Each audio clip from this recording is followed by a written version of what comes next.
Pragati institute of ভাষার পক্ষ থেকে আন্তরিক অভিনন্দন ও শুভেচ্ছা। আজকে আবার টু বি ভার্বের পার্ট 2 ক্লাস নিয়ে তোমাদের মাঝে উপস্থিত হয়েছি। গত ক্লাসে ছিল টু বি ভার্বের সাথে নাউনের সম্পর্কযুক্ত যে বাক্যগুলো সেগুলো।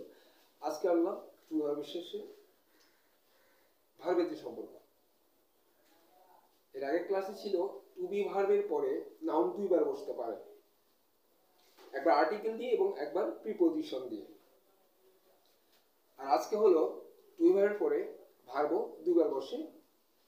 কিভাবে বসে? টু বি ভার্বের পরে ভার্ব সাধারণত একবার প্রেজেন্ট ফর্মের শেষে আইএনজি দিয়ে বসে, আরেকবার ভার্বের পাস্ট পার্টিসিপল ফর্মটা বসে। কেন বসে? বসার কারণটা হচ্ছে যখন টু বি ভার্বের পরে ভার্বের প্রেজেন্ট ফর্ম শেষে আইএনজি দিয়ে বসাবে, তখন সাবজেক্টটা অ্যাক্টিভ থাকবে, মানে সে কাজটা নিজেই করতেছে। আর যখন ভি3 বসানো হবে, মানে পাস্ট পার্টিসিপল ফর্ম বসানো হবে, তখন সাবজেক্টটা নিষ্ক্রিয় থাকবে, মানে সাবজেক্টটা থাকবে কিন্তু ওই কাজটা সাবজেক্ট করতেছে না। এটা কি নির্দেশ করবে? এক কথায় প্যাসিভ। আমরা ভয়েসের বেলায় প্যাসিভ যেভাবে করতে যাই, পাস্ট পার্টিসিপল ফর্ম বসাই, এটাও ঠিক তাই। ভি3 বসালে সাবজেক্টটা নিষ্ক্রিয় থাকবে এখানে। এবং অর্থ কি হয়? গত ক্লাসে বলেছিলাম অ্যাম ইজ এর অর্থ দুইটা, একটা হই এবং আসি। ওখানেও যে রকমের নাউনের শেষে যেমন হই এবং আসি ছিল, ভার্ব বসালেও এর অর্থ হই এবং আসি হবে। এবার কিভাবে হয় আজকে আমি এক্সাম্পলের মাধ্যমে তোমাদের এটা ক্লিয়ার করে দিচ্ছি। তো আসি আমরা আমাদের এখানে আমি এক্সাম্পল দিয়েছি আই অ্যাম ইটিং। আমি ভেঙে ভেঙে তোমাদেরকে আজকে বাংলা অর্থটা কিভাবে ক্লিয়ার বুঝতে পারবা আমি সেটা করে দিচ্ছি। আই অ্যাম ইটিং, আমি বলেছিলাম অ্যাম মানে হই বা আছি। যখন আমরা আইএনজি যোগ করব তখন অ্যাম এর মানে হবে আছি। আর যখন আমরা অ্যাম এর পরে ভার্বের পাস্ট পার্টিসিপল ফর্মটা ব্যবহার করব তখন এর অর্থ হবে হয়। পাশাপাশি দুইটা এক্সাম্পল আছে, তোমাদের বোঝার সুবিধার্থে আমি এটা করেছি। আই অ্যাম, অ্যাম মানে আছি, আই অ্যাম আছি। ইট মানে যদি বলি খাওয়া, তাহলে খাই আইএনজি ধরতে হবে, তাহলে তে, খাইতে, মানে খাইতে আছি। কাজটা কে করতেছে? আই, যেহেতু সাবজেক্ট, আই কাজটা করতেছে। ওকে, এবার আসি আমরা এম এর পরে আমরা ভি3 বসাচ্ছি, পাস্ট পার্টিসিপল ফর্ম। তাহলে এম মানে বলেছিলাম একবার হই এবং আসি, এখানে হবে হয়। তাহলে আই অ্যাম ইটেন, এখানে আমাকে খাওয়ানো হয়। কাজ, এটা সাবজেক্ট আমি আছি কিন্তু কাজটা আমি এখানে করতেছি না।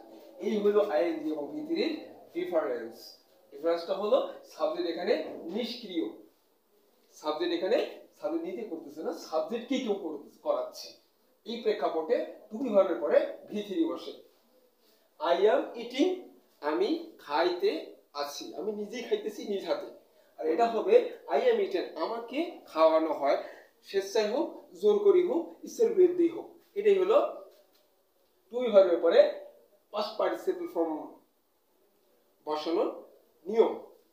এরপরে আমি আবার সেকেন্ড পারসন দিয়ে পড়ি। হি ইজ প্লেইং, সে খেলিতেছে, খেলিতেছে। He is played, he is played, he is playing, সে নিজেই কাজটা করতেছে। হি ইজ প্লেইং, সে নিজে কাজটা কিন্তু করতেছে না, তাকে দিয়ে করানো হচ্ছে।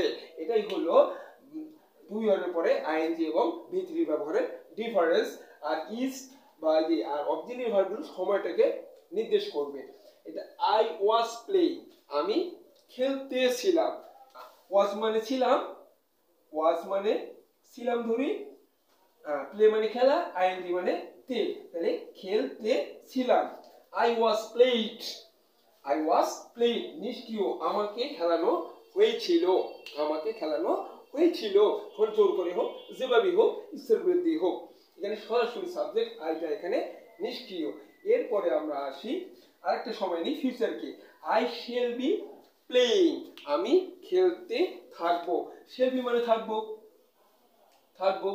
আর প্লে মানে খেলা, আইএনজি মানে তে, তাহলে খেলতে থাকবো, এখানেও সাবজেক্টটা সক্রিয়, এটা ফিউচারের সময়কে নির্দেশ করতেছে। এটা I shall be played, that means আমাকে খেলানো হবে, আমাকে খেলানো হবে। এখানে সাবজেক্ট আইটা নিষ্ক্রিয়, ও নিজে থেকে কাজটা করতেছে না, ওকে করানো হচ্ছে। এই হলো টু বি ভার্বের যে তিনটা সময় আছে, present past future. Present past future দিয়ে একবার সাবজেক্ট নিজে করবে, আর একবার সাবজেক্ট নিজে করবে না, নিষ্ক্রিয় থাকবে। এই ব্যবহারটা আমি তোমাদেরকে বড় ক্লিয়ার বুঝিয়ে দিলাম। আশা করি তোমরা বুঝতে পেরেছো। প্রিয় স্টুডেন্ট, তোমরা মনে রাখবা, একটা বাক্য যখন তোমরা দেখতে পাবা তখন টু বি ভার্ব অবশ্যই থাকবে। আমি আগেই বলেছি 90% টু বি ভার্ব দিয়ে একটা টেক্সট বুক সাধারণত লেখা হয়ে থাকে।